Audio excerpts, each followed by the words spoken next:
نجمة عربية.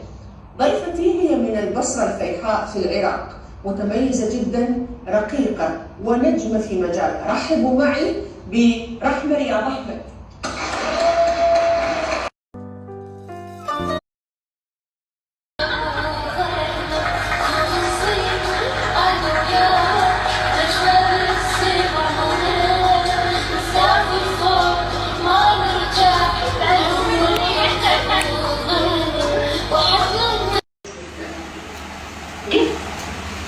وانتم شن الحرب؟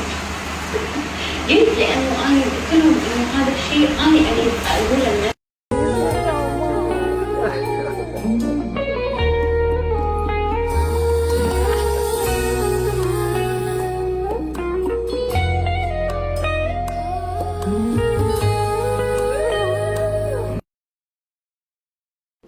واضح عليه تعب، كان كلش بس مبدع في كل لحظاته. كل لحظاته. تحبين تغني له هسه شيء؟ تغني له، قولي له كلمات. أول ما شفته كنت أتمنى إنه حد يصورنا. أليكس نزل قاعد على ركبه ولبسني محبس، قال لي تبين تتزوجيني؟ قلت له طبعا. تحسين نفسك تنافسين عربيا اليوم؟ طبعا.